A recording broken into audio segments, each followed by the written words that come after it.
Հունիսի 7-ին Հայաստանում սպասվող խորհրդարանական ընտրությունները քննարկման մեծ թեմա է նաև Թուրքիայում։ Այդ երկրի լրատվամիջոցները, փորձագետները վերջին ժամանակներում շատ են անդրադառնում նախընտրական զարգացումներին, գալիք ընտրությունները առանցքային համարելով Հայաստանի աշխարհաքաղաքական կողմնորոշման եւ հատկապես Թուրքիայի համար։ Ընտրությունները դիտվում են պայքար արևմտյան կողմնորոշում ունեցող ուժի, որի առանցքում դիտվում է Հայաստանի ներկա իշխանությունը եւ ռուսական ուժերի միջև, որոնց ներքո հիշատակվում է հավաքական ընդդիմությունը։ Անկարայի համալսարանի պրոֆեսոր Ելդազ Դևեջի Բոզքուշը գալիք ընտրությունները հենց արևելք-արևմուտք մրցակցության առանցքում է դիտել։ Նա ողջունելով Հայաստանի արևմտյան քաղաքականությունը նշել է, որ այն կարող է մեծ խթան հանդիսանալ հայ-թուրքական հարաբերությունների եւ հատկապես սահմանի բացման համար։ Անշուշտ Թուրքիայի համար ամենաառաջնային հարցը Անկարայի հետ հարաբերությունների հեռանկարն է։ Այդ երկրում իդեմս վարչապետ Փաշինյանի են տեսնում կարգավորման գործընթացը, նշելով, որ նրա քաղաքականությունը միտված է ռուսական ազդեցության թոթափմանը։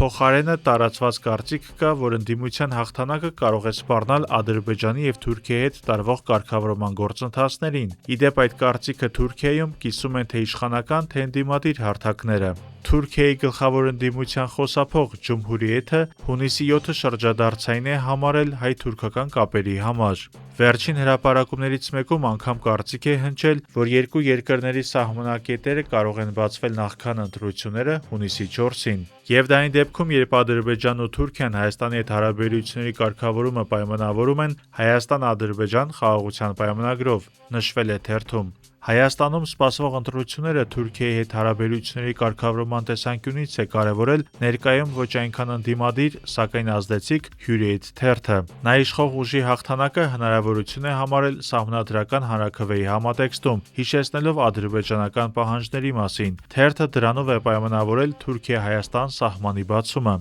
Դրանով հանդերձ Hürriyet-ը դրական ու խոստումնալից է համարել Հայաստանի հետ կարգավորման գործընթացն ու այլ նախագծերի, հատկապես թրիփի հեռանկարը։ Հայաստանի ընտրությունների նշանակության մասին վերոնշյալ կարծիքները դեռևս արտահայտել էին թուրք 3 պաշտոնաթող դեսպաններ, որոնք ըստ թուրքական թերթի մայիսի սկզբներին Երևանում էին շոշափելու ներքին տրամադրությունները։ Նրանք նույնպես գալիք ընտրությունները կապել էին արևմտյան եւ ռուսական կողմնորոշման պայքարի ծիրում, նշելով, որ առաջինի առաջամարտիկը Նիկոլ Փաշինյանն է, երկրորդինը Սամվել Կարապետյանը։